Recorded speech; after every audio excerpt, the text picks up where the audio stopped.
year 2030, doubling again in the next 5 years. Though I personally feel that this is little less ambitious, maybe it can be more ambitious by 2035.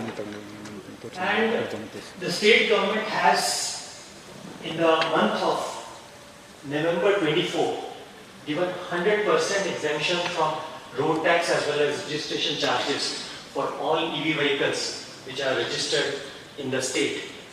And this is till December of 2026. So that's a major incentive which the state government has given. We also have a Telangana clean and green energy policy which we launched last year, which also incentivizes not just setting up of EV charging infrastructure but also manufacturing of EV chargers within the state. We have seen a huge boom in the growth of EV vehicles in the last couple of years. Few data points. Totally today we have 2.8 lakh plus EV vehicles in the state. Most of which, bulk of which is two-wheelers, which is about 2.2 lakhs. But this is, the four-wheelers are also growing very rapidly.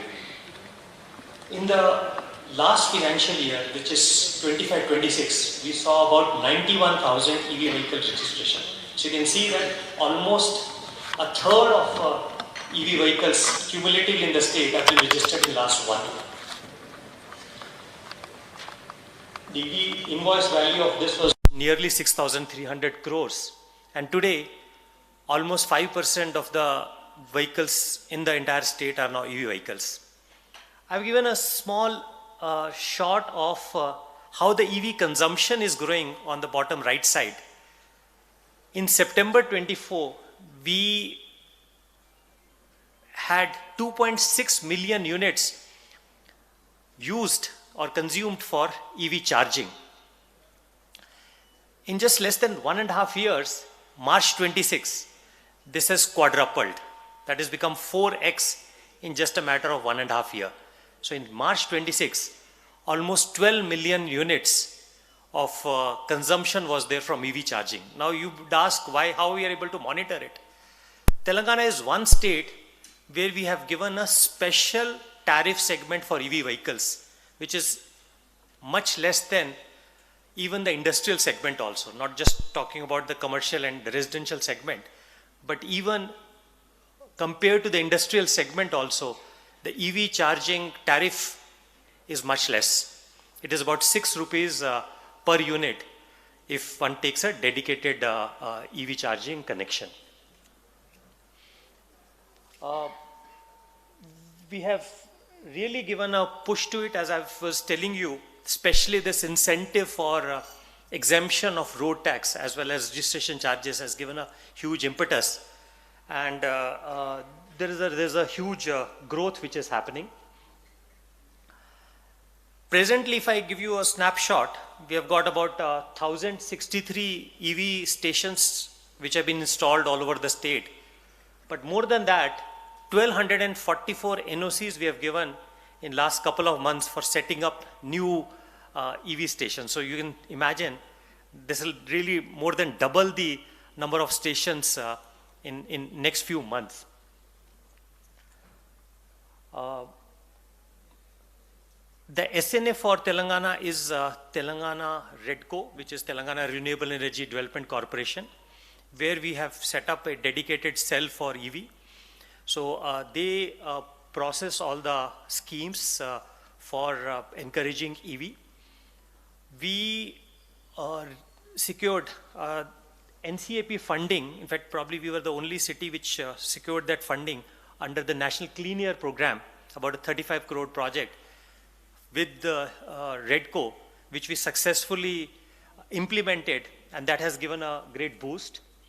We also are hand-holding the Telangana State Road Transport Corporation. So TGSRTC has in fact got one of the largest sanctions of EV buses under the PM E-Drive program.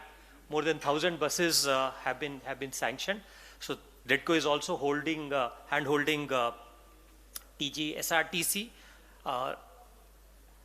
And as I mentioned, there is a dedicated EV tariff which is there. We also increase the eligible load for EV charging for the LT category. A normal LT category in the state of Telangana would be 56 kilowatts, but for EV charging, we've increased it to 150 kilowatts with the same tariff structure.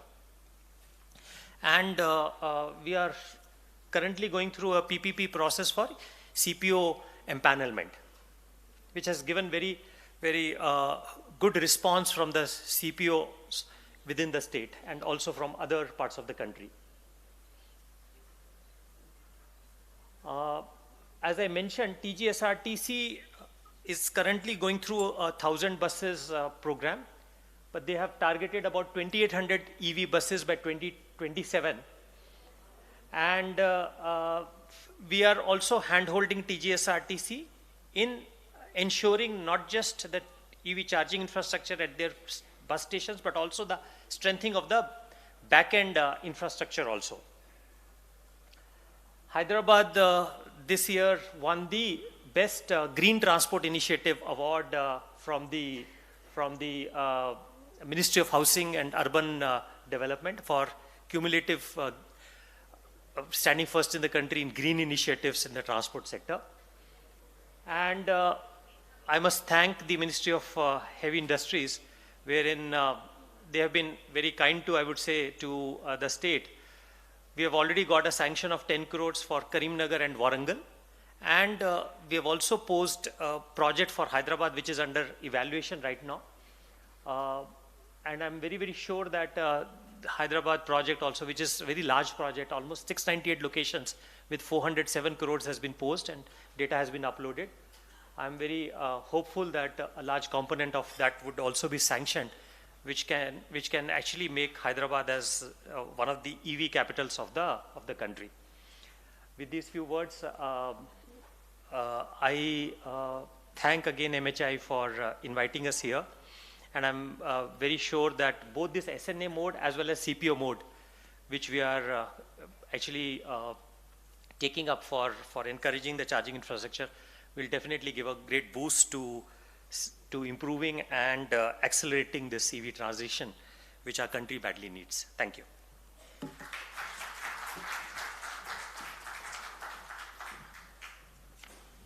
Thank you, sir.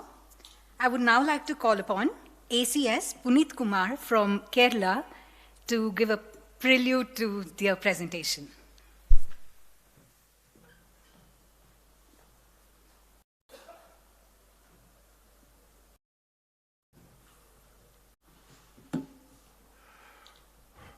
Honorable Minister for Heavy Industries, Shri H.D. Kumaraswamy ji, my senior colleague and ACS Karnataka, Mr. Gaurav Gupta, my other colleagues, Mr. Naveen Mittal, Special Secretary Telangana, my Chairman Kerala State Electricity Board, Mr. Minhaz Alam, other esteemed dignitaries from the government and also from the private sectors.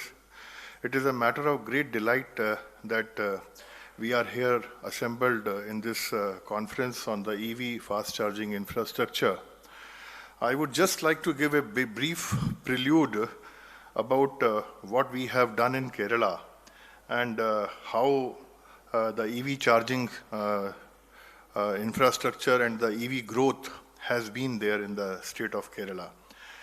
We were one of the first states with the EV charging policy which came in 2019, way before the thing has actually picked up pace across the other states and the union government also. And EV penetration as a result of this policy jumped from 5% in 2022 to 12.08% in 2025, which is now more than 14%. And it is almost the second highest in India after Delhi, which is little ahead of us.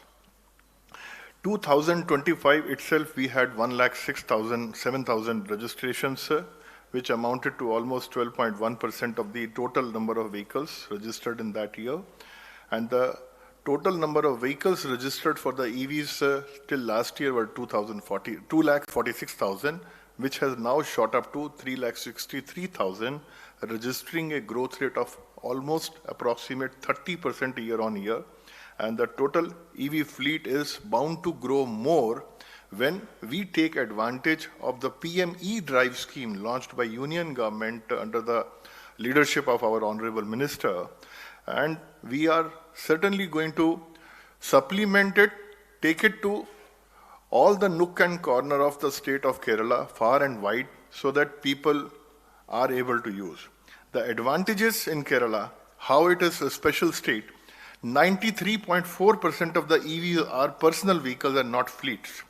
Kerala leads in the personal four-wheeler EV share with 18% of the EVs, which is almost double that of the Karnataka state as per the available statistics. Highest household charging box installations have been there in 2025, which were also supported and supplemented by the PM Saur Urja Muft Bijli Yojana scheme in the state of Kerala, where despite being a small state, we still rank 4th on the national scene. All the brands, Tata, MG, Mahindra, have been there, and TVS and Bajaj have also contributed to a large number in two-wheelers. We have almost 2,870 numbers of charging stations already available in the state, out of which 2/3 are fast chargers, others are pole charging stations, and our network is quite robust and quite easily accessible, largely because Kerala is a urban state where there is hardly any rural and urban divide, and people are very conscious and they want to basically be more responsible citizens. 2 days ago, our Honorable Prime Minister had given us a call to use lesser of POL and economize. I think this is also an important time that we should focus more on EVs, and we should start using more of the solar power to charge, or rather to power all these fast charging infrastructures. Further, I would say that most chargers concentrated on our National Highway 66 and the urban centers which are there. Eastern Kerala has been little underserved, and there is a shortage of 120 kilowatts and 240 kilowatts high capacity chargers for the infrastructure of the trucks, which we hope to make good with the PM E-Drive scheme. And 63.12 crore rupees have been sanctioned by the Union government under the MHI for 209 locations for 335 EV charging stations. Our Kerala State Electricity Board Limited is the nodal agency for its implementation, and we really hope that it will create high capacity hubs, unlocking potential for the e-trucks and e-bus adoption. I was quite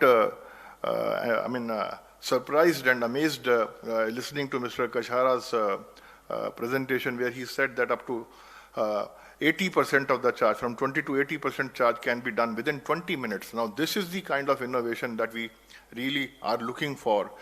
Unless the charging is done very swiftly, quickly, there will be a dampener. The people who are even desirous of taking electric vehicles will find that charging is quite a challenge. And in this particular conference, I am very hopeful that we will be listening to a lot of good work which has been done in the private sector as well as even in the government agencies, including the NPCI, whatever payments and other apps, etc. are being developed. These things are going to help us. In Kerala, our KSRTC, Road Transport Corporation, SWIFT, already has 165 e-buses. With more chargers coming in at the depots and the stations, this will further accelerate more conversion, and we will be able to handle this chicken egg syndrome of higher EV penetration vis-a-vis fast charging infrastructure availability. With these few words, I would like to invite my colleague and the chairman and managing director of Kerala State Electricity Board for a detailed presentation on the journey of EVs, which he is going to spell out. I would also like to announce that within a fortnight, we are going to be one of the first states to award this tender under the PM E-Drive scheme, which under which we have got 63.12 crores from the Government of India. Thank you very much.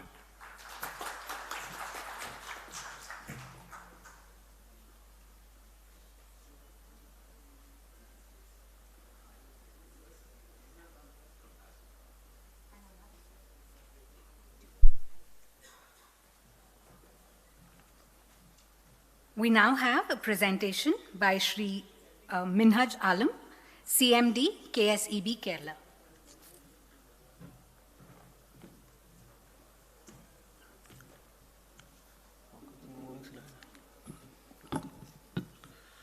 Honorable Union Minister for Heavy Industry and Steel, Shri H.D. Kumaraswamy sir, ACS Power of Kerala, Karnataka and Telangana, Additional Secretary MHI, Government of India, Dr. Hanif Qureshi, all senior level officers of heavy industries, Minister of Heavy Industries, BHEL, IFCI, all distinguished dignitaries from private sector. First of all, I would like to thank Minister of Heavy Industries for giving us opportunity to come and present regarding EV success story of the state of Kerala.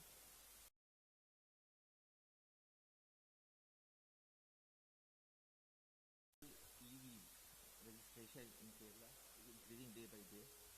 As we can see from the chart, 2021, out of new EV registration, only 1% was registered under EV. Now, in 2025, it has gone up to 13%. So, there is rapid jump in EV penetration. We all know the Government of India has fixed target of 2070 for net zero emission. But for Kerala, it is 2050. And out of GHG emissions, 50% of the emissions in Kerala comes from transport. So EV adoption is very necessary to achieve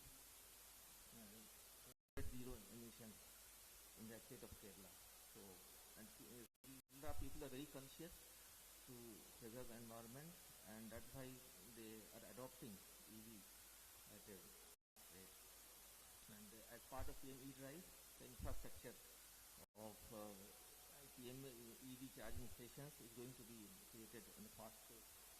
We have details of different types of vehicles which are covered under new EV registration. And details of existing charging infrastructure in the state of Kerala. So these are 2,870 existing public charging stations are there, out of which 1638 are owned by other public privately owned PCS. KCBL is having 63 fast charging stations, and pole mounted KCB chargers are 1169. KCBL also got benefit under the same scheme also of Ministry of Heavy Industries. Now we have to take it to the next step under PM E-Drive.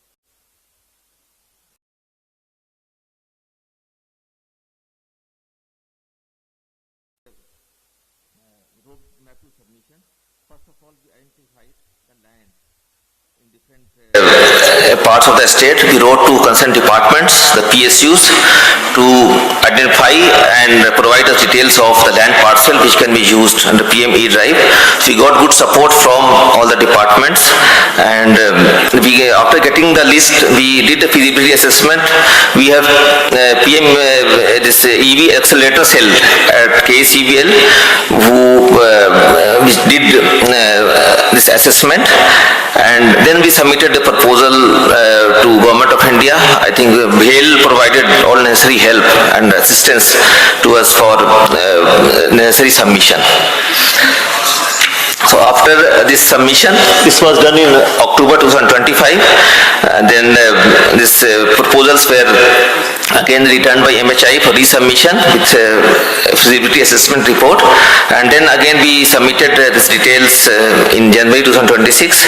Then BHEL team visited Kerala. BHEL team visited all the locations physically. They stayed for a week and they could visit all the locations. Out of 277 locations submitted, sanction for 209 locations were received with a grant of rupees 63.12 crores. It was received on 31st March 2026. This was under category A and B category is there.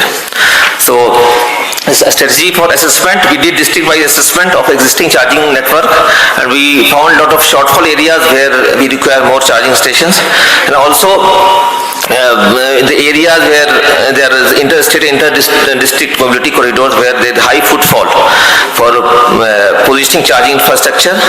Then also we had to adopt a suitable charging configuration based on location, because some locations require higher capacity. So on that basis we did strategize our proposal. So we got sanction on 31st March 2026 for 209 locations, 335 charges, out of which 21 was in category A and 188 was in category B. So total load would be 46.32 megawatt. So the different hand-holding organizations, they supported us. Maximum land parcel was given by BSNL. Then KSC, we have our own land. Then we have other PSUs of a state who have provided land, and they will be getting benefits out of this because these lands are not being used by them. So it will be good income for all these PSUs. Now the implementation mode which we are going to have, so there are two more modes suggested by Ministry of Heavy Industries, Nodal Agency mode and CPO mode, but we would like to do under CPO mode where we select CPOs through transparent bidding, and they will be responsible for all procurement, installation and operations. So the benefits of CPO mode is that KSE will not have to put any investment, and CPOs will bring their own expertise. They are already operating a lot of charging point stations, and KSEBL will monitor, and then after getting subsidy we will pass on to them.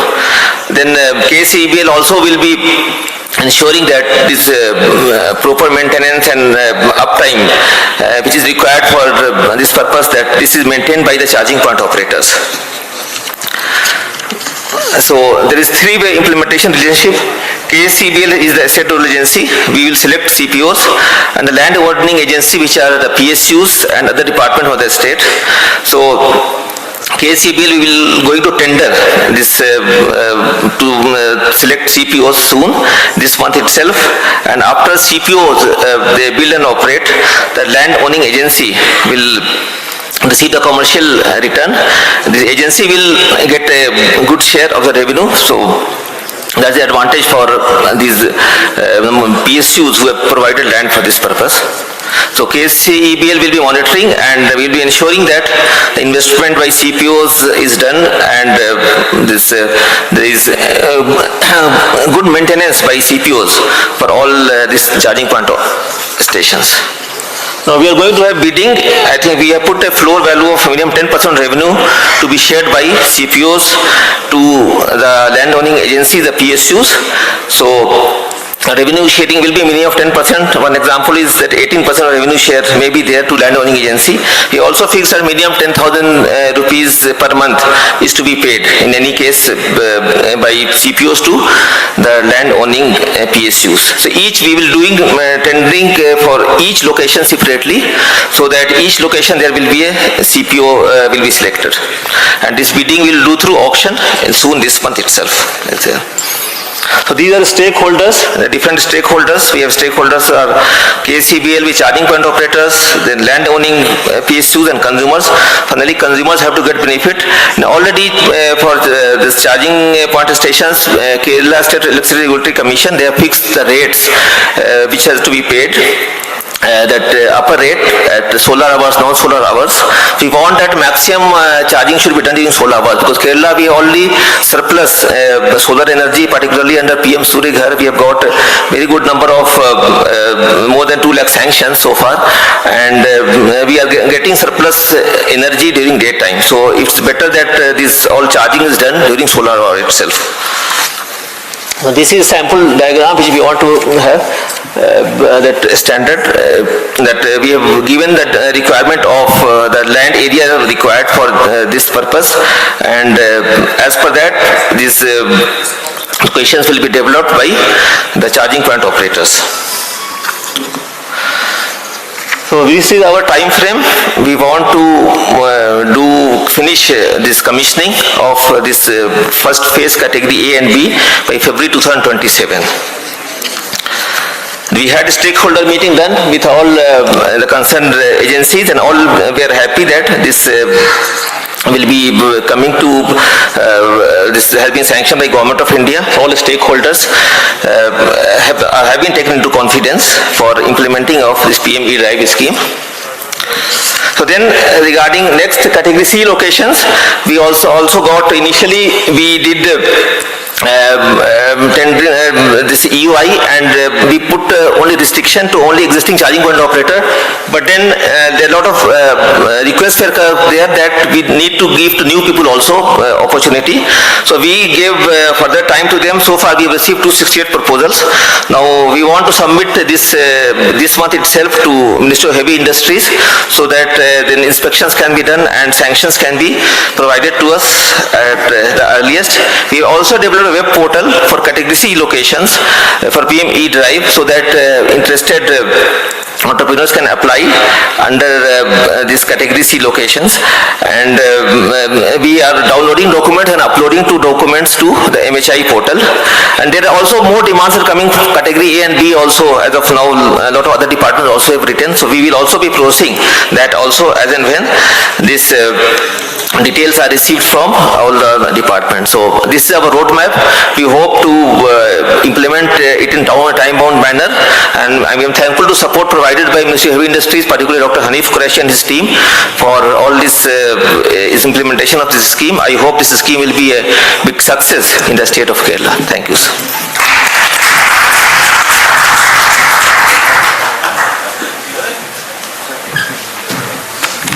Thank you, sir. Thank you for sharing what Kerala brings onto the table. I would now like to request Shri Gaurav Gupta, ACS Energy Karnataka, for his presentation.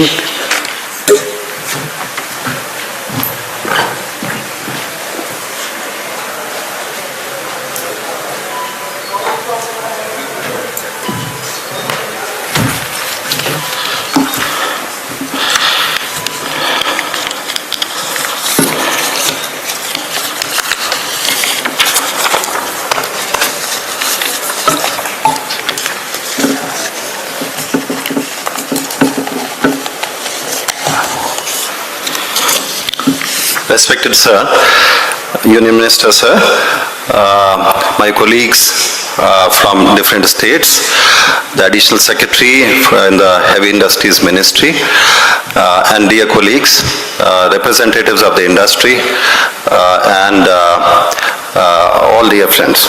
So it's a splendid opportunity for us, and I must compliment Government of India for hosting this very important national conference on EV charging infrastructure, which is very timely, as we know and has been talked about, that considering the geopolitical issues which are afflicting the entire world, we need to conserve our resources and also ensure more and more vehicles run on electricity, because as you know very well, electricity in India is primarily based on coal and not based on petroleum and other related byproducts. So with this, I would just be mentioning about the BESCOM. BESCOM is the Bangalore Electricity Supply Company. It has almost half of the consumers in the state come within the fold of BESCOM, that is Bangalore City and 8 other districts. And it has been identified as a state nodal agency for the EV public charging stations. And they are the ones who are floating tenders, but also they are taking up the work as charge point operators also at number of locations. So let me start with the electric mobility landscape in Karnataka. Karnataka has been a pioneer in e-mobility, and I was talking to Union Minister, and he recalls that in 2018, when Sir was the Chief Minister, at that point of time, we had the first of the chargers, public chargers in 2018 installed in Vidhan Soda. And the state had the first of the EV policy and 2018, and subsequently the next edition is the clean mobility policy in 2025, and we boast of the highest number of charging stations in the country, numbering 8,600. So the EV sales, if we talk about the EV sales, as you can see in the graph, EV sales has grown by almost 17 times in last 5 years, with a cumulative average growth rate of 76%. The last fiscal saw more than 2.2 lakh vehicles sold in the state, with the EV penetration reaching almost 11%, which means that out of 100 vehicles sold in the state, 11 are electric vehicles. We expect this trend to further continue and consolidate. The fiscal of FY27, that is the present financial year, started with a strong note in April, with the EV penetration reaching up to 13.65%. And from all these numbers, we can safely assume that the consumers have started to shift notably towards electric vehicles as sustainable options, given the favorable total cost of ownership associated with electric vehicles, as well as to insulate themselves from the future price shocks of petroleum products. So as I said, BESCOM has been identified as the nodal agency for EV charging infrastructure. It also functions as charge point operators. It was the first utility in the country to establish a DC charging station, as I mentioned, in 2018, emphasizing the vision of the state towards sustainable development. This electric vehicles has always been a focus of Karnataka for last so many years. We have established more than 200 plus charging stations in its jurisdiction. These are run by BESCOM itself, and they offer EV charging at less than 8 rupees per unit at the consumer point, which can be seamlessly accessed through the EV Mitra app. So there is an app-based kind of solution that is provided. In 2025, now this is the profile of what we have been doing over the years. The EV charging station, the PPP model, AC chargers at various BESCOM offices, launch of EV Abhiyan and EV Expo to increase awareness among people, and also the EV Mitra 1 app with the enhanced features and 140 chargers at various things. So this is what we have been doing. And in the next slide we talk about in 2025, last year, we had the first of its kind solar PV and second life battery-backed EV charging station, which was operationalized by BESCOM near the Bangalore International Airport. This is powered by a rooftop solar system backed by batteries, second life batteries of 100 kilowatt hour, and serves as a proof of concept for a sustainable EV charging stations. We would like it to be solar plus batteries should be able to charge the EV batteries without any major dependence on the electric grid network itself. So that is what was inaugurated by Energy Minister Shri K.J. George and a number of other dignitaries, and this basically is just a model, and we would like to take it forward. Now, BESCOM supports the charge point operators in developing EV charging infrastructure across the state as state nodal agency, and the Karnataka offers EV tariff. The EV tariff for electric vehicles has been a subsidized rate of ₹4.50 per unit across the state to promote e-mobility. BESCOM has also initiated a PPP-based revenue sharing model for battery swapping stations at BESCOM-owned land at 20 locations. BESCOM has also been supporting the oil marketing companies in resolving the power supply issues across Karnataka.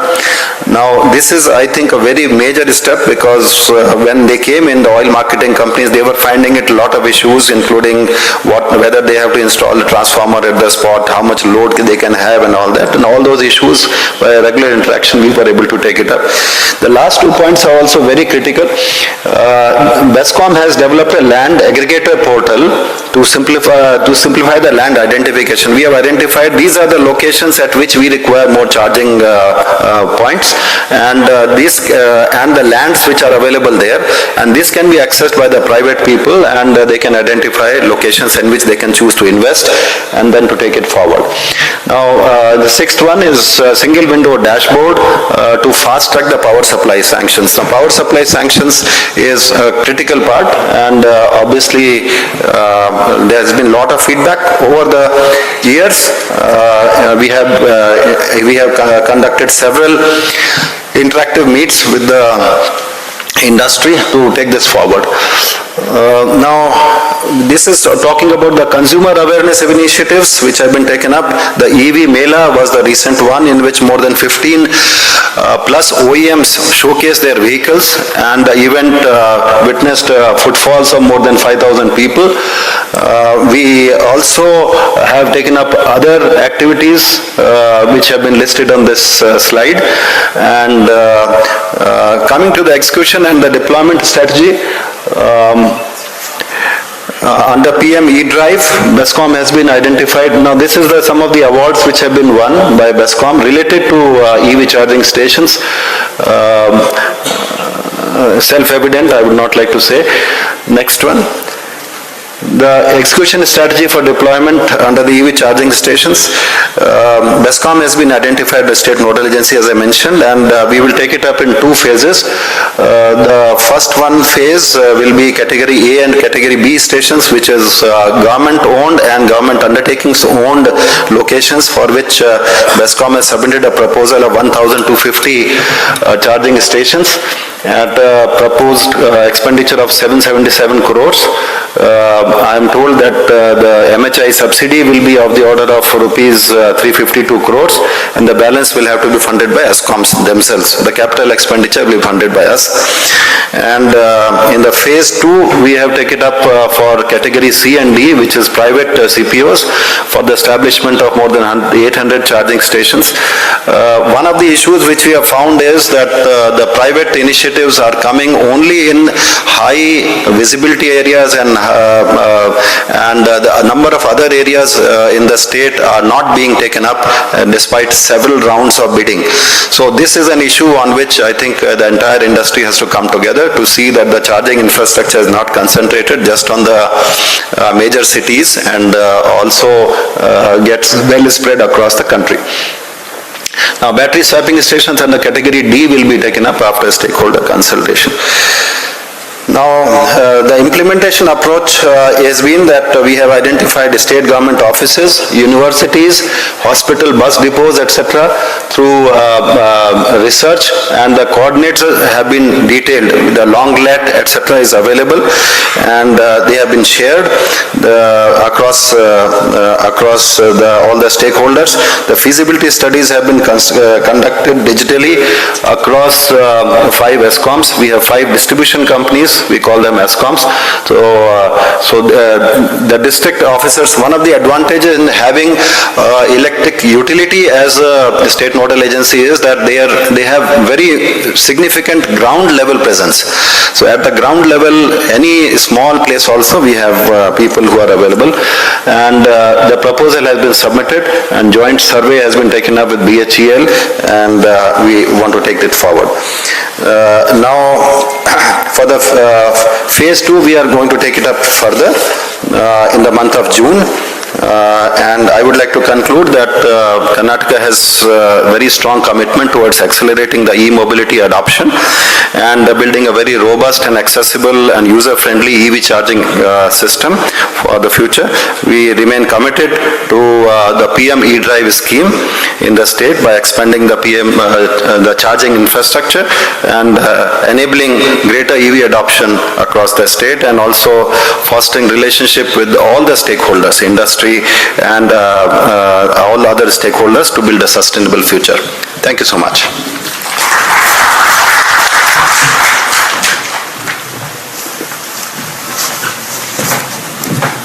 Thank you, sir, for giving us an overview of what Karnataka is contributing. I would now like to request Deepti Ranjan Patra, Additional Transport Commissioner, Odisha, for his presentation.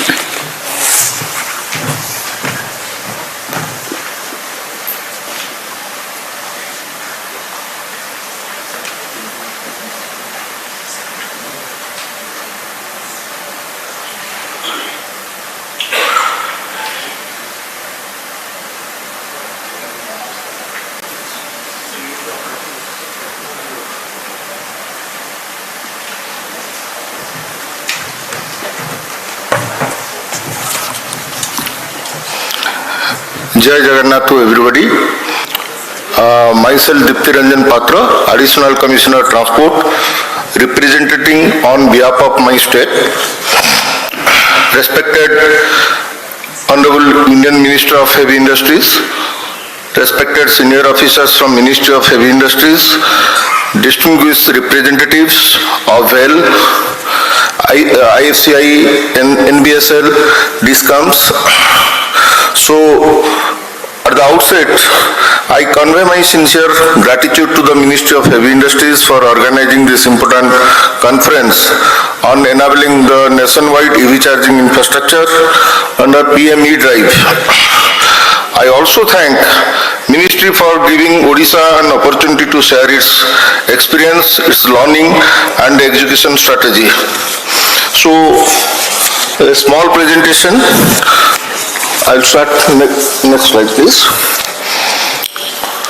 So, Odisha has implemented Odisha EV policy in the year 2021, and in the year 2024, Odisha Transport Department has taken initiative for setting up 100 charging station under public-private partnership mode, where the state government is providing the land, the CPO is setting up the charging stations, and it has been set up through tendering process, and letter of award has been issued in 22nd November 2024, and from 3rd May 2025, agreement and work order has been executed. And on 26th September, the PM e-drive guidelines have been issued. Could you please go to next slide? So this is the EV adoption in the year 2021-22. It was the penetration was only 1.97%, but due to strong, robust EV policy adopted by the state government in 2021, by the end of March 2026, the penetration has been shot up to 8.83%, and as of now 2.4 lakhs EV vehicle have been registered by the state. So now the state has already notified the draft EV policy 2025, and where target has been kept for 50% EV or alternative fuel registration by 2030, and this is in line with the Odisha Vision 2036 and 2047. Next slide, please. So this is the charging scenario. As of now, 534 private charging stations are set up in Odisha. So by the initiative of the state government, the 100 out of 100 charging stations, 17 locations have already been operationalized, and at another having 75 charging points, location 17, charging point 75 plus, and as of now, through these 17 charging stations, more than 10,000 chargings have been completed. So another 48 sites under executions, and 70 sites has survey for next 70 sites under the state government initiative has already been completed. Next please. So this is the total journey for setting up EV charging station by state's own initiative. So total in the tendering process, the service charge discovered at 4.5 rupees per kilowatt for slow charger and 5.50 paise for fast charger. So in total, as we compared with the private charging station vis-a-vis the charging station set up by the transport department under PPP mode, the cost variation is around 10 rupees. The private charging stations are charging around 19-20 rupees, whereas this charging station set up by the state government is costing around 11 to 12 rupees. Next please. So the success story 2 is built-in accountability public access. When we have proposed this proposal to government of India, so we have verified what are the places where public have an access and digital payments. So 90% monthly, there is a condition in the contract that the charging station set up by this state initiative has a service level compliances, that 90% uptime should be maintained, and quick repair, timelines, operationalization within, from the date of issuance of work order, the site should be operationalized within 180 days, and SL reports, inspection, centralized dashboard, everything has been complied with the contract agreement. Next please. So under this PME drive, there is 2,000 crore has been allocated for setting of charging stations. So this has been categorized A, B, C, D. Next please. So Odisha has initially proposed for 1,228 locations in November and December 2025. Again, that proposal has been reverted back to state for some certain rectification and modification. So accordingly, in 30th June 30th January 2026, again we have submitted for 523 locations, costing 173 crores, and again that has been reverted to state, and we have finally submitted for 190 locations, costing 73.61 crore. The site survey has already been completed in the last month itself, and where we have proposed for 52 locations under category A, 95 locations under category B, 39 locations under category C, and battery swapping station 4. Next please. So while proposing this new proposal, we have verified, we have taken the data of Vahan registration data and what are the sites where the EV penetration is more and uses of EV is more, and discount feasibility where we can get the connectivity, where the underground connectivity is possible, where the overhead connectivity is possible, and on receipt of the approval, we will be moving towards tendering process for selecting a CPU. So again, it will be a public-private partnership mode to be adopted by the state government, and where obviously the service level monitoring would be included. Next please. So network design, we have considered Bhubaneswar, Baleshwar, Cuttack, Puri, Jajpur, Kalinganagar, Angul. So here we have considered the NCAP cities and pilgrim cities like Puri. So total for these cities we have submitted our initial proposal, and we will be submitting the phase 2 proposal. Next please. So this is the way forward. So Now approval, we are waiting for the approval. Once we receive the approval, we will be taking forward for the step 2, 3, 4 and 5. So that's all from Odisha. Thank you, sir. Thank you everyone.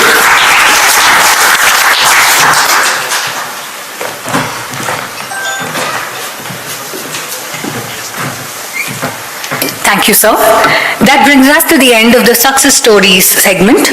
I'd now like to request Dr. Hanif Qureshi, Additional Secretary, MHI, to present a token of appreciation to all the speakers. I request the speakers to kindly come onto the dais. Shri Naveen Mittal from Telangana State, Shri Puneet Kumar sir, Shri Minhaj Alam sir from Kerala, Shri Gaurav Gupta sir from Karnataka, and Shri Deepti Ranjan Patra sir from Odisha.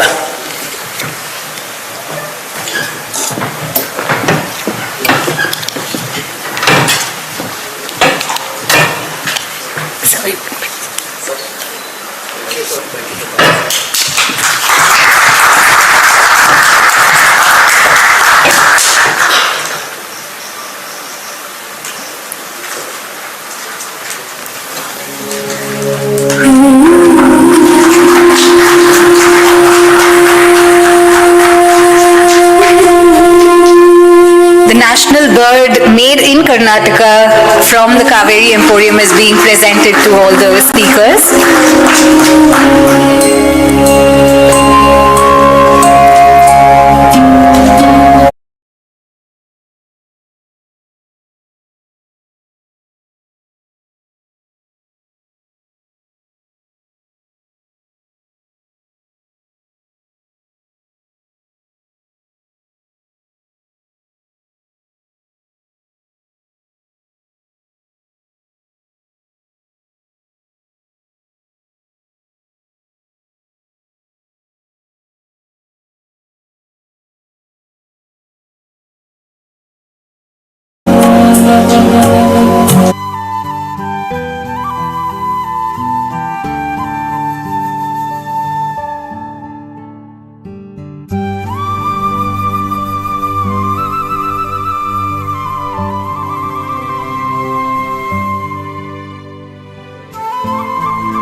सिर्फ chair चाहिए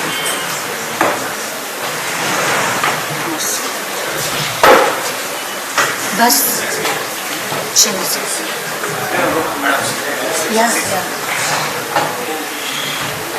भैया सिर्फ 6 chairs चाहिए 6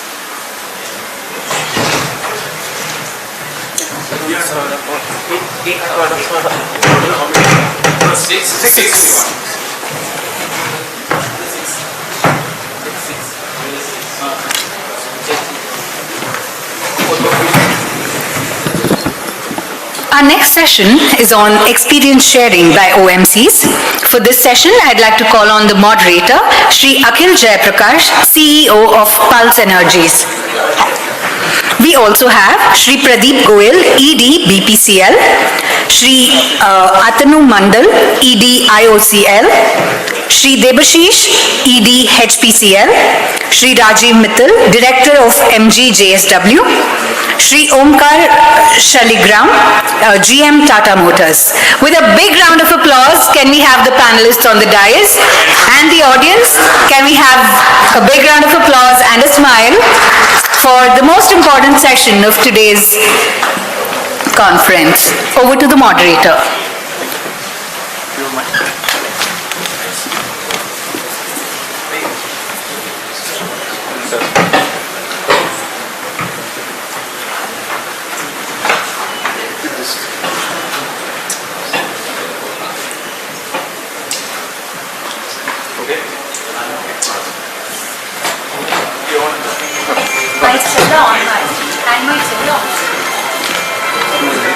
Hello.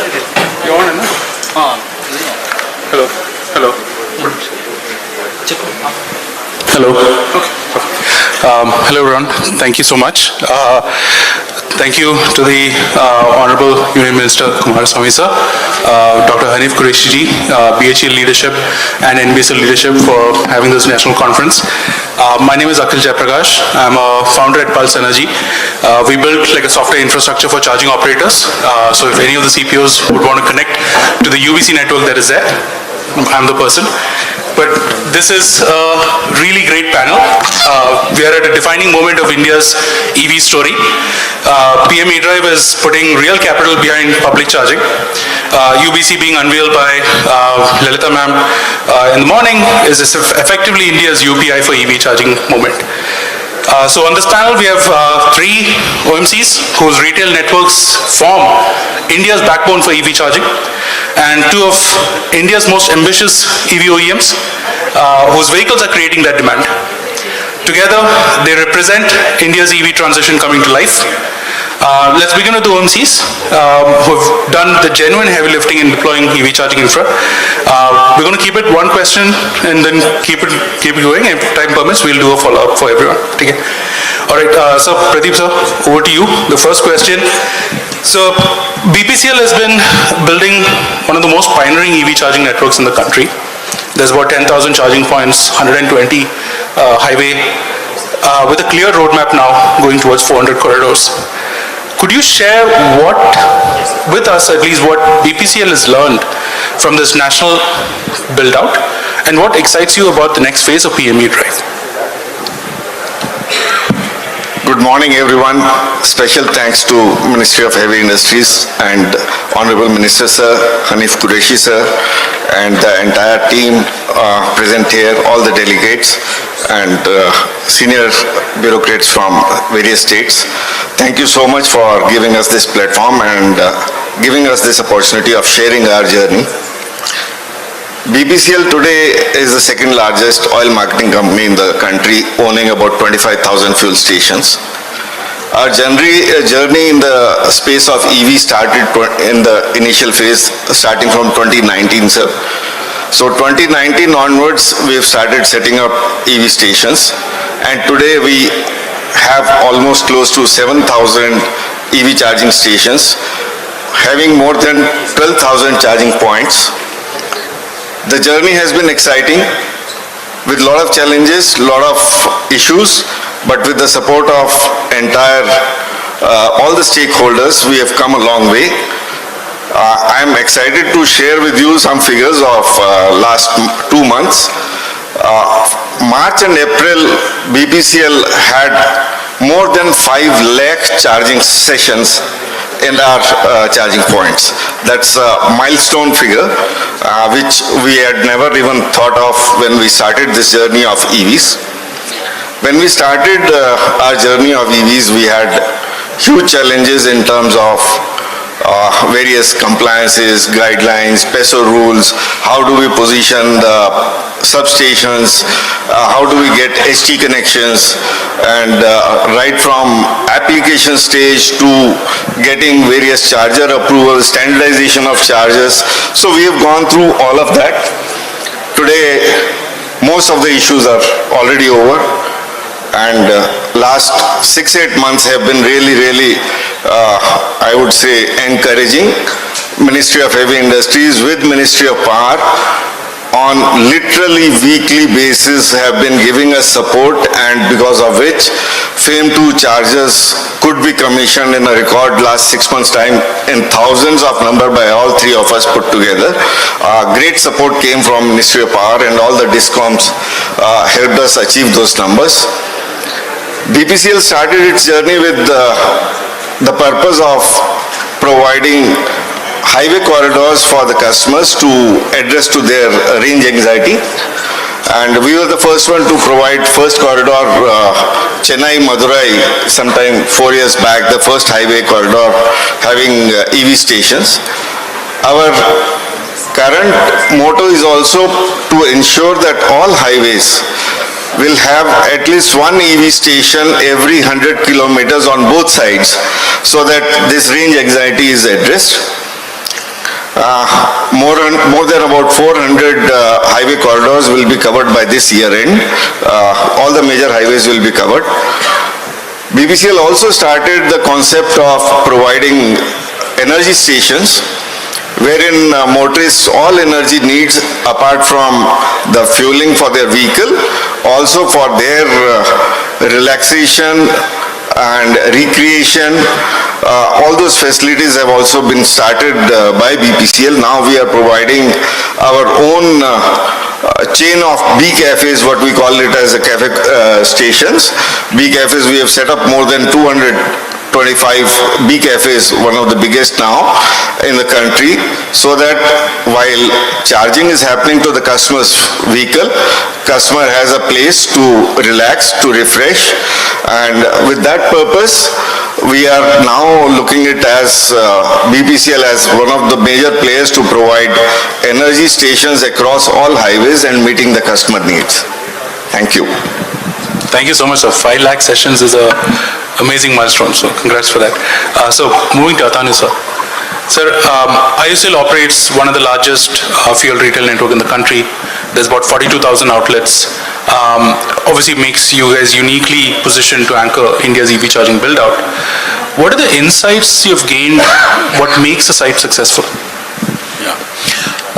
Good morning to respected Honorable Minister of Heavy Industries, Kumaraswamy sir, all the delegates and dignitaries, and special thanks to BHEL for organizing this and Ministry of Heavy Industries for giving an opportunity to Indian Oil. Yeah, we are the biggest OMCs in the country, started way back in 1956, our first retail outlet in Anjar of Gujarat. So today we are present right from Kutch to Silchar and Kashmir to Kanyakumari. Every place you go, you can see Indian Oil. So the opportunity for providing EVCs across the country is huge, and we definitely considering this current geopolitical situation, we also want to improve. So far we have around 14,300 electric charging stations. In addition to that, we are the only company in OMCs that we have started providing a large scale battery swapping stations specifically for 2-3-wheelers, and we have almost 1450 odd swapping stations, and we are increasing at a very rapid speed in this, and we are getting very, very encouraging results. Our journey, in fact, as Mr. Goel has already shared, when we started, we had a lot of difficulties. Initially, we started with AC chargers. So a mandate came in November 2018, wherein the mandate was that every energy station that will be, or the retail outlet petrol pump will be commissioned, there has to be one alternate energy. So then CNG infrastructure was not possible to be feasible in all the areas. So we started looking at EVs, and that time we were getting in the country only those AC chargers which were actually very slow chargers. Then we moved to DC chargers, that is the fast chargers. Today we have out of 14,000 around 6,000 odd DC chargers across the country. We are also trying that there is a lot of dwell time that is required for charging the charging infrastructure. So whenever the customer comes, so that they can spend the time, specifically in the wayside amenities that we have developed in express highways. We are putting up lounges and other restaurants so that people can spend time by the time they can do the charging. The initial thing that we have, we have been facing is basically in the power infrastructure, wherein it was taking a lot of time, but subsequently with the intervention of Ministry of Power and Ministry of Heavy Industries, all those problems have gone and we could establish this. And some pain points initially was that some of the states were deploying even fixed charges in electricity. So that was again a contention for the dealers who had been operating, that despite not usage or since number of vehicles were led, they were forced to pay some fixed charges, but now most of the states are waiving that. So that's a very, very welcome move, and I hope that we have already, in collusion with the Ministry of Heavy Industries, have identified various highway corridors wherein gaps are there, as Mr. Goel has shared, that every 100 kilometers there has to be some charging station. So under PM E-Drive, we are again going for this fast chargers of 240 kilowatt and above. So soon we'll be putting those chargers also. Thank you, sir. Thank you so much, Atanu, sir. Over to Devashish, sir, from HPCL. So you have taken a very distinctive platform-led approach with HPE Charge. You built very strong relationships with OEMs as well. Can you kind of walk us through your strategy in kind of making or accelerating EV charging deployment? Yeah, thanks. First of all, very good afternoon to the Honorable Minister of MHI, the bureaucrats, the dignitaries seated in front of the dais, and the key people, the stakeholders of this EVCS system. A very good afternoon to you all. Well, I won't be repetitive, which my colleagues from the OMC have already spoken, but the fact remains that we as HPCL, we always vision to be an energy company.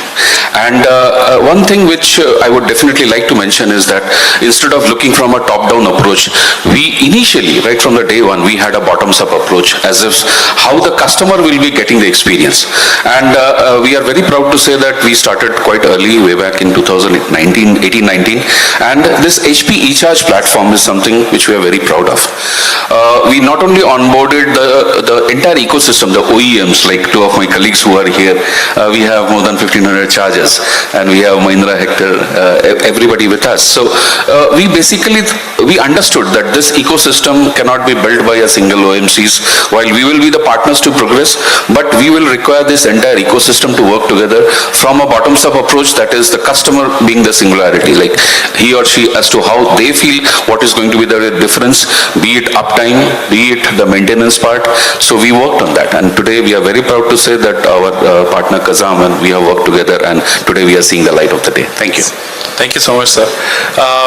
Over to the OEM side of the equation, right? So to Ravi Mittal, sir, from JSW MG. So, sir, MG obviously has kind of stood out as one of the rare OEMs that treat charging as a customer experience first problem with the eHub app and the Windsor free charging approach.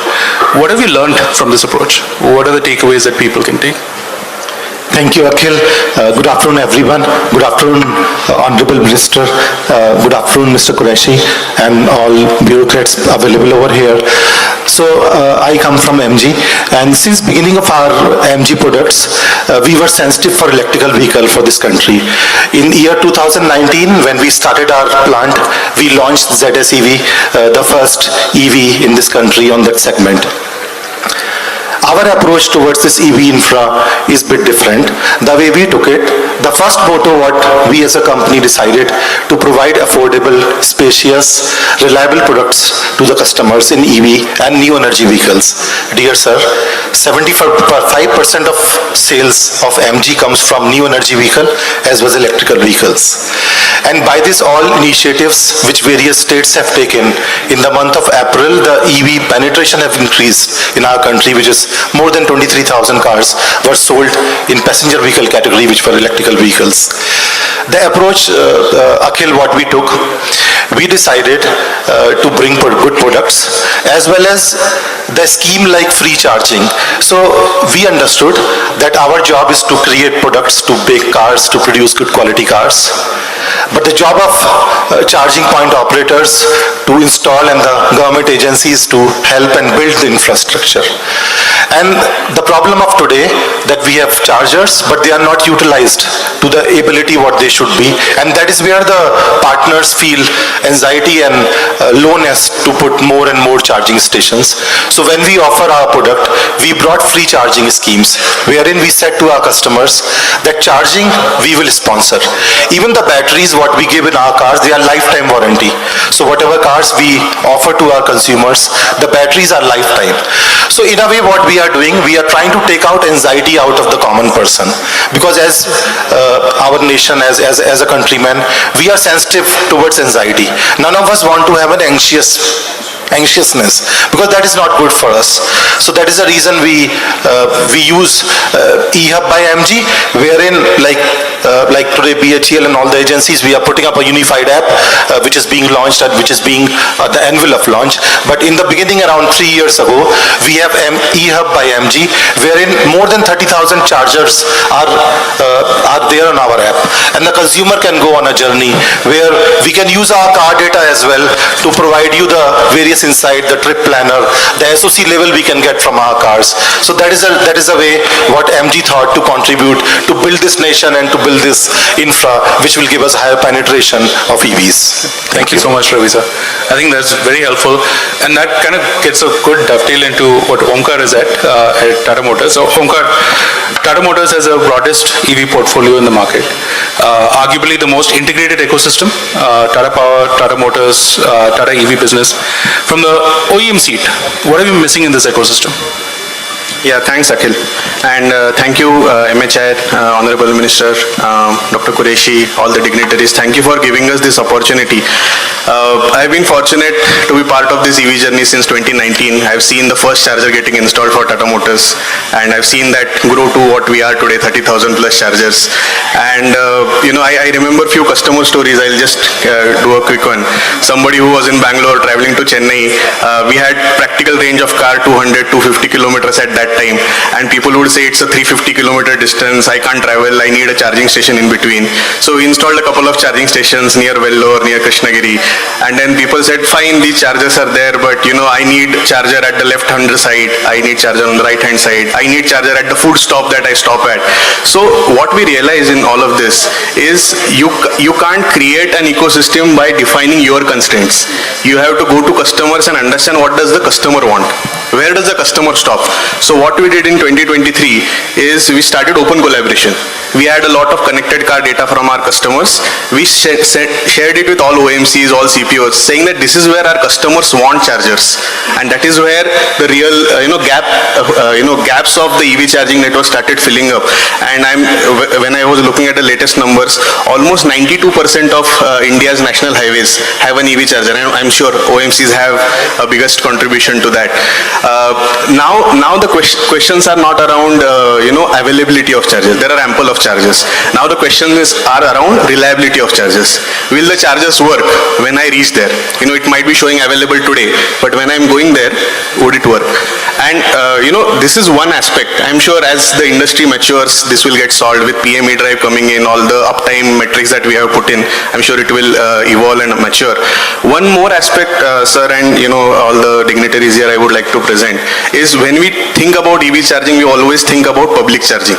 But our data today shows, and all the OEMs here will agree, that 90% of charging still happens at home. We are all focusing on public charging, and that will get solved. All the efforts together, we will solve it. But that 90% charging problem which is happening at home is now growing, and growing in a sense that it is not a technical problem. It is more of a social problem. It is more of a mindset problem that the RWS or communities where people are living in, because in cities like Bangalore, Mumbai, Delhi, where the highest EV penetration is, 60-70% of the people stay in apartments, and they do not get permissions to install chargers. There was an incident in Gurgaon, couple of weeks back, where apartment owners were asked to remove chargers from their, parkings. So all of these things are going to create more and more hurdles for mainstreaming of EV usage. And for that, what we have been also working with, all the industry colleagues, is there should be a right to charge. Like you have right to electricity, right to food, there has to be a right to charge, so that when I am buying an EV, I don't have that anxiety that will I be able to install my charger or not, because that is where 90% of my charging is going to happen. And we have also published a white paper through CM on this. So this is something which will unlock the future. If you want to really have that 30% penetration number in India, we have to solve for public charging as well as home charging. That's amazing feedback, Omkar. I think that'll be the next frontier what all of us will be working on. So what I'm hearing from this panel is a remarkable convergence. OMCs like Omkar and Ravi sir delivering nationwide deployment at unmatched scale. OEMs delivering product and customer experiences that drive adoption, and the policy framework from the PME drive plus today's UBC network from NBSL. India's EV story is genuinely getting built end to end, and this panel right here reflects that leadership in making it happen. So thank you so much for everyone kind of listening to us and hearing our feedback. I really appreciate it. Thank you.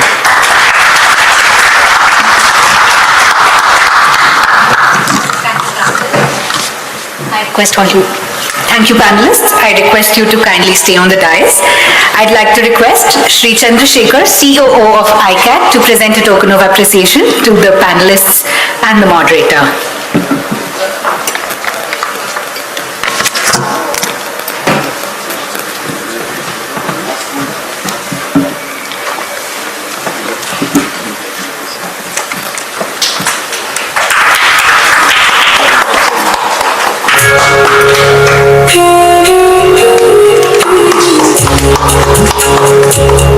Thank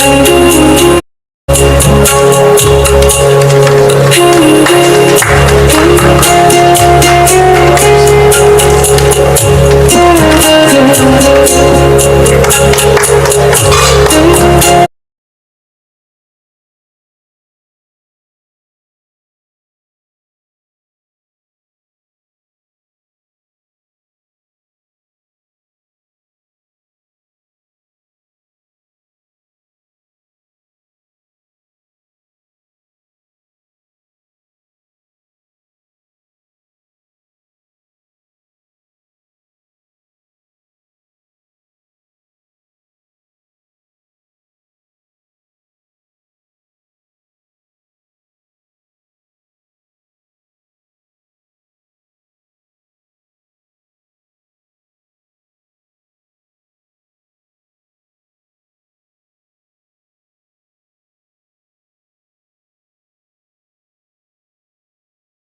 it not working? In the next बोल दूँगा.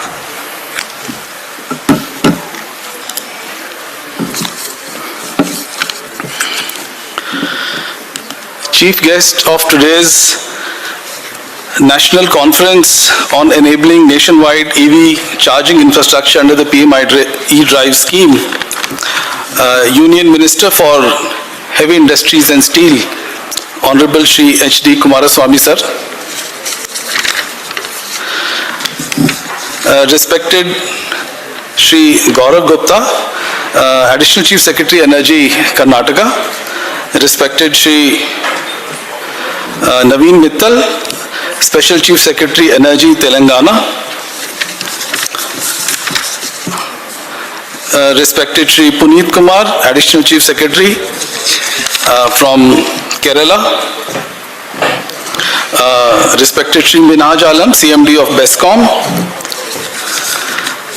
my colleagues from the Ministry of Heavy Industries, my colleagues from BHEL, the test agencies, ICAT, NATRAX, and my MD and CEO of NBSL, Ms. Lalita Natarajan,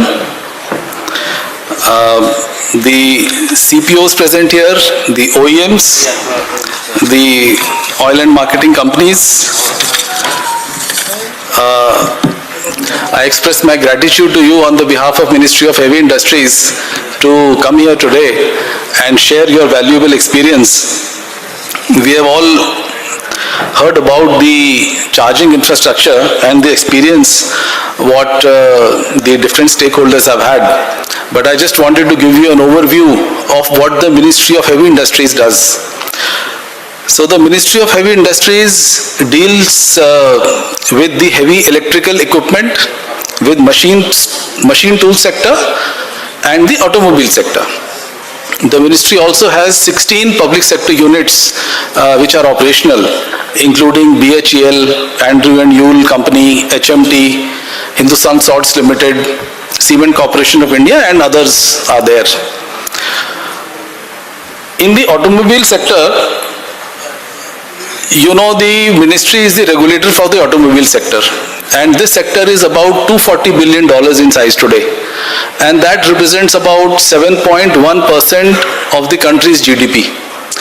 About 49% of the manufacturing in the country comes from the automobile sector, and since it provides employment to about 4.4 crore people, that is why you can understand the importance that the Government of India gives to this sector. I was talking to Naveen Mittal sir about the stage where India is in electric vehicle journey. So let me share some data about it. The highest number of electric vehicles are sold, of course, in China. More than 40% vehicles sold are electric there. Then in Europe, we have about 24% of the EVs sold in Europe are electric. In US, it is about 8 to 9%. And that also it is heavily concentrated in California, where the percentage is about 20-25, and in the Midwest and the other regions, it is much lower. In India, last year we produced about 52 lakh cars, which were sold in the country. Out of 52 lakhs, 4.1% were electric cars. So we are not at the level where these countries are, but we are very close behind. If we look at the number of vehicles sold worldwide, then we see that 18% vehicles sold are electric. Of course, driven by China. If we remove that, we'll come down to about 10 or 12%. In two-wheelers, we sold more than 2 crore two-wheelers last year, out of which about 7% were electric. Our journey has been very successful in three-wheelers, where about 35% of the new sales of electric three-wheelers were electric. In buses also, we are at about 6%, largely driven by government procurement. So we had about 10,000 electric buses which are supported by the Ministry of Housing and Urban Affairs, PME Bus Seva scheme. And we have 14,000 buses under the PM E-Drive scheme, of which EV charging infrastructure is also a part. 2,000 crores is for EV charging infrastructure and 4,391 crores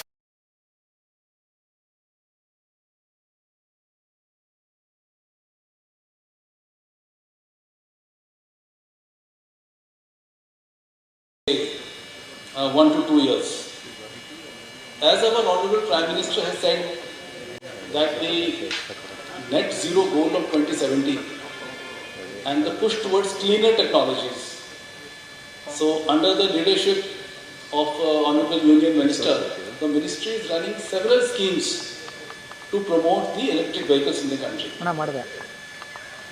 One of those is the production linked incentive scheme for automobiles, PLI Auto. That scheme is worth 26,000 crore rupees. Incentives are given to manufacturers who manufacture electric vehicles, their components, and components of hydrogen vehicles are also included. Components of advanced automotive technologies like ADAS, like hydrogen fuel cell, all those are also included in this scheme. There are more than about 20 or 22 OEMs and component manufacturers who are registered under the scheme. Then there is the production linked incentive scheme for advanced chemistry cells, PLI ACC, which is a 18,100 crore rupee scheme. As you know that the batteries are about 40 to 45% of an electrical vehicle's cost. A lot of the cost comes from batteries. Till now, most of these cells are imported from abroad. But under the PLI ACC scheme, already more than about 2.5 gigawatts of capacity has been established in the country. And we expect that PLI ACC is for 50 gigawatts. So this 50 should come up in the next couple of years. But there is also an ecosystem effect, where private sector is also establishing these advanced chemistry cells. And more than 100 gigawatt of manufacturing capacity of ACC should be coming up by 29-30. Then our Honorable Prime Minister had another challenge in his mind about the financing of electric buses, because the STUs have to pay for the electric buses. And given the health of some of our state STUs, a payment security mechanism was formulated. And that scheme is also being run by the Ministry of Heavy Industry, which provides a security against continued payment for 10 years. So now the model is that states do not give outright purchases of the electric buses. Buses are taken for 10 to 12 years of bus as a service. So operation, maintenance, all that also is included. So the PSM scheme solves the challenge of payment security. That scheme is also running in the ministry. The current scheme which we are talking about is the PM E-Drive scheme, which has a budget of 10,900 crores, out of which 2,000 crores are reserved for the charging infrastructure. Now, if we talk about the current state of charging infrastructure in the country, I'll just present it in the presentation. We have more than 67,000 chargers in India, and more than 25,000 chargers are fast chargers. So as rightly pointed out by one of the speakers before me, that most of the charging happens at home, 80 to 90% depending upon two-wheelers or three-wheelers, and a lot of charging happens in office complexes also, which is an overnight charging through slow charging. So while formulating the PM E-Drive scheme, we calculated that how many chargers would be required by 2030. And for that we needed the number of electric vehicles which will be there in 2030. So that was projected, and the battery capacities of each vehicle type were projected. So two-wheelers are like 2 kilowatt to 4 kilowatt, some are 5 kilowatts. Cars started with 30 kilowatt, but now most cars are 50 or 60 kilowatts. even 70 or 80 kilowatts. And buses and trucks, 240 to 360 kilowatts, it varies. So using those numbers, we found that about 72,000 chargers would be required by 2030. That would be the number of public chargers which would be required. And out of that, about 1,800 would be required for buses and trucks, and 22,000 would be required for cars, and the remaining about 44,000 for two-wheelers and three-wheelers. So that is how the number of chargers and the cost of that was calculated.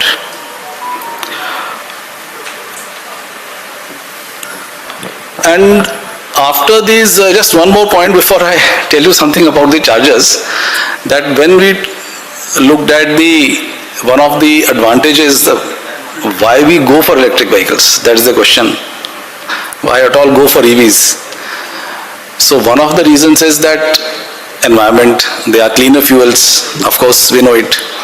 And the second is that the saving of the fuel which we import. More than 60% of the crude goes to diesel, and our buses and trucks, they are the biggest consumers of diesel. So trucks constitute only 3% of the vehicles in the country, but they consume 42% of the diesel. So in one of the discussions, our Union Minister, Honorable Shri H.D. Kumaraswamy ji told us that electric buses and electric trucks are the main segments which will cause a reduction in the environmental pollution effects and also reduction in the fuel. But what is the problem with that? Two problems. One problem is the charging infrastructure. So we included 240 to 360 kilowatt charging stations also, and we interacted with the office of the Principal Scientific Advisor to the Prime Minister. So PSA did a survey and came out with 24 high density corridors in the country. So this list of 24 high density corridors where the freight moves, where the truck moves, we have taken them as a priority corridors. And similarly we found out 50 high density corridors for buses. Those are the areas where we want to concentrate on the chargers for buses. And incidentally, chargers of buses and trucks are the same, 240 to 360 kilowatts. Some of them are common, but most of them are separate. And there, the Honorable Minister said that one is the problem of charging, which we will solve by PME drive scheme. But the second is about financing. The banks are not willing to lend to, because most of these operators are small operators who have less than 5 trucks or 10 buses. So now we are working on a scheme which will improve financing for this sector, for buses and trucks. So currently the banks are not willing to lend to these people. They lend at 2 to 3% or maybe sometimes 4% higher than the market rates. NBFCs of course charge very high. And the other is that since the risk perception is very high, a lot of banks don't lend to them at all. So one solution would be interest subvention, and the other would be a partial credit guarantee. So once the subvention is given, some of the risk is taken by a DFI, say SIDBI or NABARD or any FI, then we think that financing will become easier and a lot of public sector capital can flow into the sector. So I have apprised you of the larger ecosystem that the Ministry of Heavy Industry is creating so that electric vehicles penetration can go up.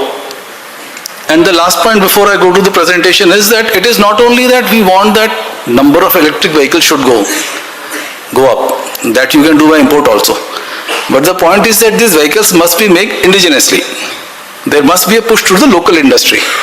And that is why you will see that under, for example, PLI Auto, there is a requirement of 50% domestic value addition. So you have to source 50% of your components from within the country.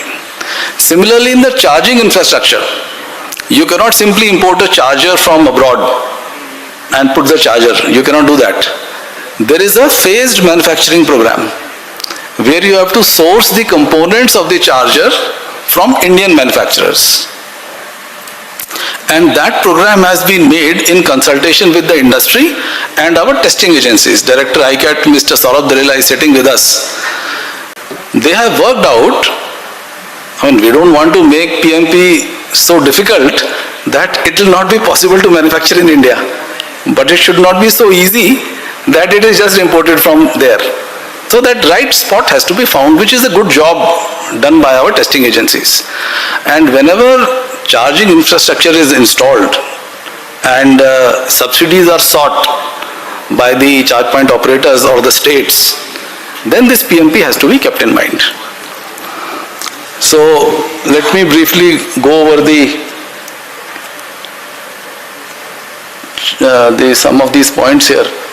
Yeah, so as I mentioned that we have about 67,000 chargers in the country now, of which 25,000 are fast chargers, and in cities we have 15,000 chargers, highways we have 6,000 chargers. Another question which we are asked is that some people say, oh, we don't have any charging infrastructure, or we have very less charging infrastructure. So dear friends, that is not the case. As very rightly said by one of my colleagues here, that now the question is not of availability of chargers. It is whether it is working, there is no error in it, whether the app through which we are using it is reliable, whether payment is going through, refund is coming or not. So those are the issues we have to tackle. So the OMCs are leading in the number of fast chargers, plus we have a large number of other CPOs also. If you look at the number of chargers across states, you will find that Maharashtra and Karnataka are leading with the largest number of chargers. These are only fast chargers. Of course, we'll have a lot more number of slow chargers. So, as I told you that the 50 high density corridors, they were selected based on the traffic data which we got from the Vahan portal, from the toll data. From there we calculated it. So the norms of saturation are what? That for a four-wheeler, there must be a charger every 20 kilometers. That is the norm which Ministry of Power has said. And for buses, one charger every 100 kilometers. That is a norm. Of course, you can have more than it. Zyada banane mein there is no problem. But this is generally what Ministry of Power says. Of course, it depends on states. That is why we have not asked the states to restrict their number of charges to any particular number. Because we believe that the states know where and how much and what quality of charges are required. So these are the 50 high density corridors for cars. Now why they are colored in green? They are colored in green because all of them have at least one charger every 20 kilometers.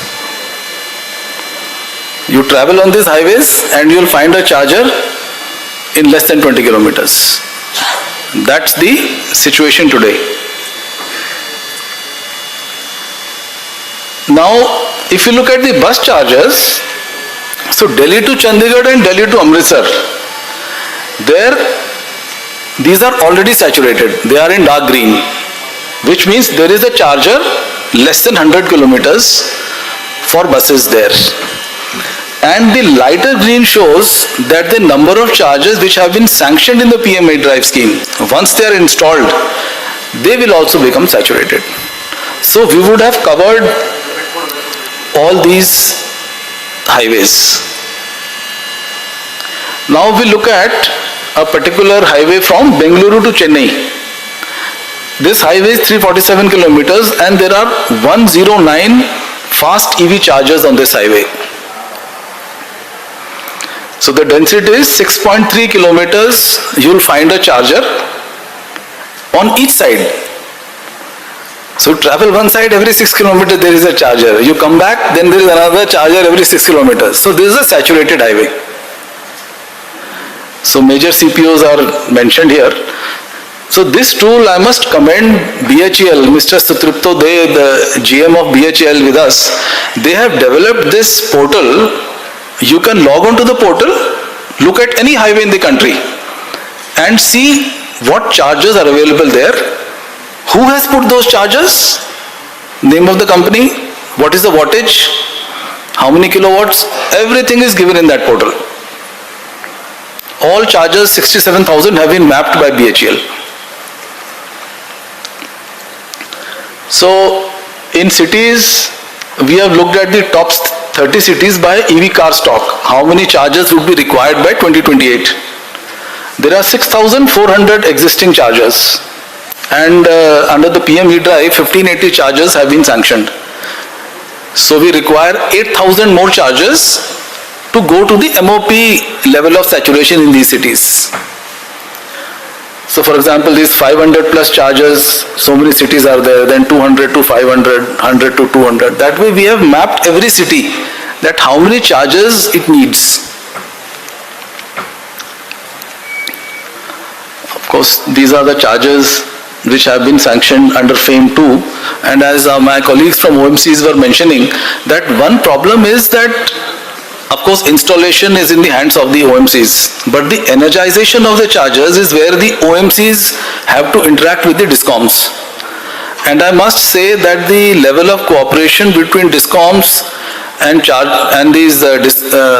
OMCs, that has been very good. Out of the number of chargers which is not mentioned here, there are about 9,100 chargers. More than 6,200 chargers have been energized. About 1,700-1,800 chargers are still there, which have not been energized. So till now, 503 crore rupees has been sanctioned to different states, and the 4,874 chargers have been sanctioned. Of course, many other states have submitted proposals. Those are also under the evaluation of the ministry now.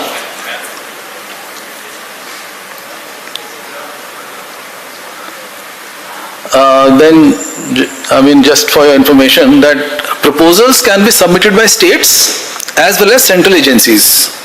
So, North, we have talked to National Highway Logistics and Management Logistics Company, NHMLC. So they are responsible for running these wayside amenities and tolls. So they would also be submitting proposals for chargers on highways. Then Ministry of Civil Aviation, we have talked to the Airport Authority of India. So they would also be submitting proposals for chargers on the airports. Then RLDA is handling the land related issues in railways, and OMCs are there, of course, the states. So I think this we have covered in earlier presentations. So this was a brief on the status of the charging infrastructure, and I must submit before you that in order to meet the growing energy security crisis and the reduction of dependence on fossil fuels, under our Honorable Union Minister, all these schemes are meant to improve the EV ecosystem of the country. And once again I would mention that it is not only increasing the number of EVs, but also the Indian EVs, the indigenization content of the EVs and the chargers. And that is where we must tread a very careful path. We have to grow towards the developed countries we talked about, the Germanys or the US or China for that matter. But these countries have grown because of sustained policies on their own domestic resources. There are some other countries of the world like Australia and South Africa where there are zero import duties and most of the things are imported. But we'll find that their growth is not sustained. And that is the place where I would like to appreciate the OEMs who have really put in the R&D, who have really put in the efforts to create these products which are workable, which are good in technology, and which are at a competitive prices. So I hope that today's conference will be acting as a bridge where all of us can communicate, and under the leadership of our Union Minister and our Honorable Prime Minister, we will be well on our way to not only achieving the goal of net zero by 2070, but also doing it with Atmanirbhar Bharat at our heart. Thank you so much. Jai Hind.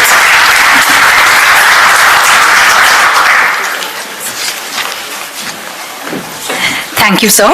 I now request Shri Saurabh Dalela, sir, Director ICAT, to present a token of memento to sir.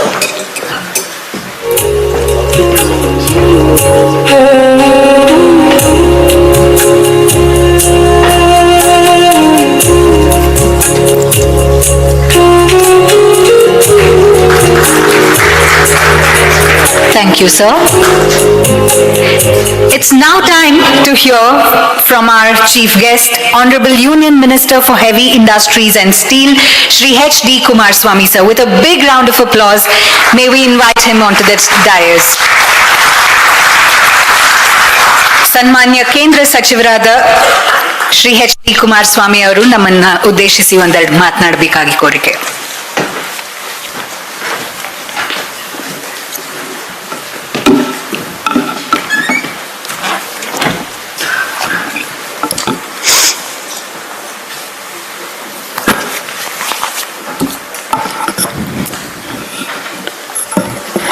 Dr. Hanif Qureshi,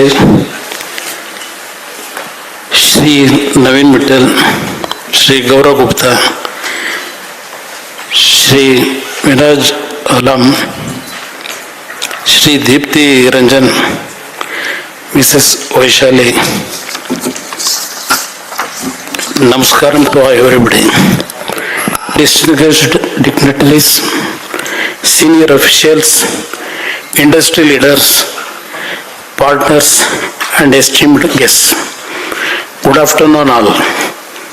It's a privilege to host this conference in Bangalore, a city that truly reflects India's spirit of innovation, enterprise and technological leadership. I extend my warm greetings to my colleagues from the Ministry of Heavy Industries, representatives from BHEL, IFCI, NBSL, state governments, oil marketing companies, charge point operators, OEMs, and all stakeholders present today. I would like to begin by expressing my deepest gratitude to the Honorable Prime Minister, Shri Narendra Modi ji, whose visionary leadership continues to guide India toward a cleaner, greener and self-reliant future. Under his dynamic leadership, India is advancing steadily towards the vision of Vikasit Bharat 2047 while remaining firmly committed to achieving net zero emissions by 2070. His emphasis on sustainability, innovation and scale has transformed the way we approach mobility and energy in this country. India's automotive sector is not just an industry. It is a pillar of our economy. It contributes over 7% to our GDP, nearly half of manufacturing GDP, and supports the livelihoods of close to 30 million people. Ministry of Heavy Industries has initiated several schemes for making India's automotive sector competitive at the global level. The PLI SEC scheme, with an outlay of rupees 18,100 crores, encourages manufacturing of battery cells.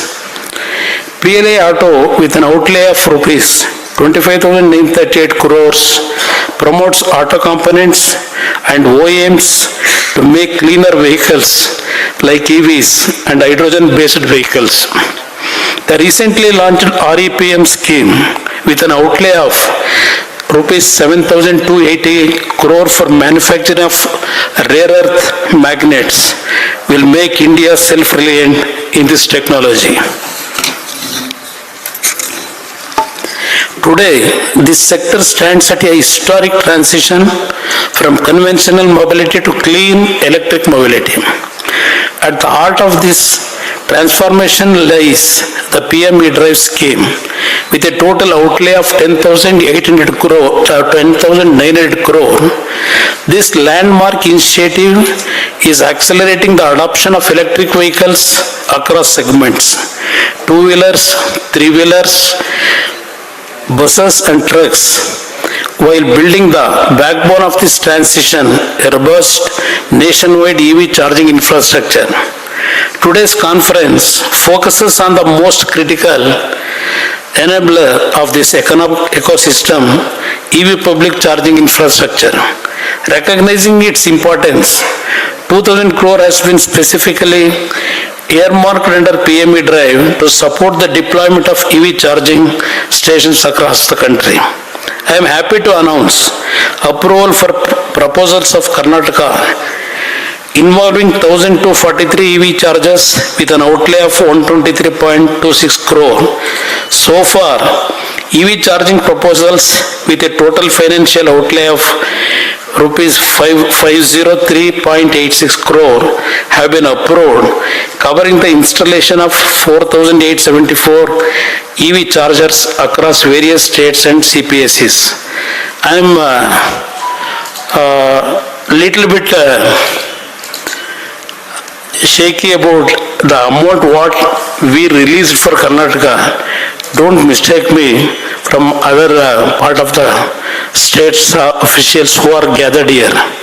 This is the first phase of amount we have released out of 2,000 crore. I think 503 crores we have released in first phase. In second phase, whatever we have shown in this conference about the development of your state regarding EV vehicle and charging stations, I promise you from my department, we are going to support with all actually confidence, taking you whatever proposals you have actually shown in these slides today from your state. Definitely I am with you. The approved proposals include major CPSEs such as HPCL, IOCL and BPCL, as well as states including Rajasthan, Andhra Pradesh, Uttar Pradesh, Gujarat, Kerala, Telangana, Karnataka and Tamil Nadu.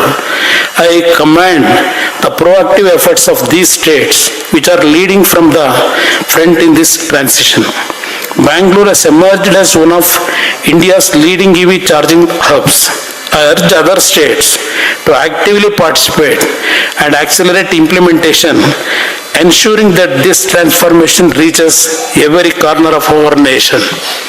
I also appreciate the strong participation of oil marketing companies, BPCL, IOCL and HPCL, whose extensive retail networks present a tremendous opportunity to scale up fast charging infrastructure nationwide. Under the famed two OMCs have installed 8,932 EV chargers with a total subsidy of 873.5 crore disbursed by the ministry.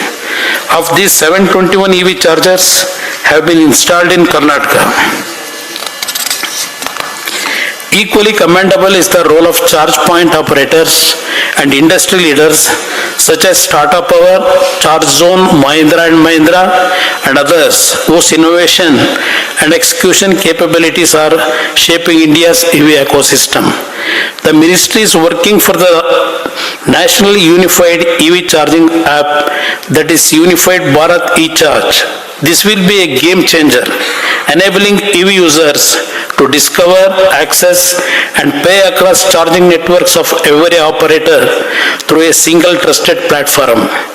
Just as UPI revolutionized digital payments, UBC is set to revolutionize EV charging in India. The Ministry of Heavy Industries, in close coordination with the Ministry of Power, state governments and industry stakeholders, will ensure that grid readiness, standardization and digital integration keep pace with growing demand. Going forward, our roadmap for EV charging infrastructure will be guided by three core principles: accessibility, ensuring charging stations are available across urban and rural India; affordability, making EV charging cost effective for every citizen; reliability, delivering a seamless, safe and dependable and user experience. This is not just about infrastructure, this is about building the foundation of India's clean mobility revolution. This is about reducing our dependence on fossil fuels, strengthening energy security, and creating a sustainable future for generations to come. I urge all stakeholders present here to move forward with a shared sense of purpose and urgency. Together, we are not merely installing charging stations, we are powering the future of India. The future is electric, and under the leadership of Honorable Prime Minister Shri Narendra Modi ji, India is ready to lead this transformation on the global stage. Thank you. Jai Hind.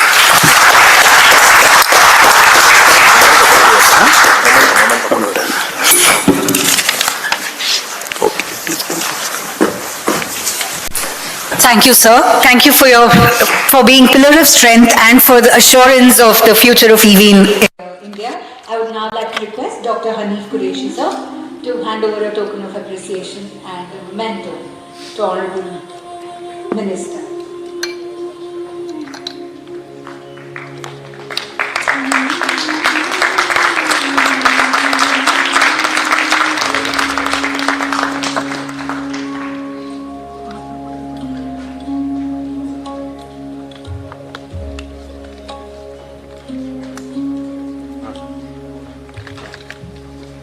Sir. I would now like to request Shri Amarendra Kishore Singh, Director, to propose the word.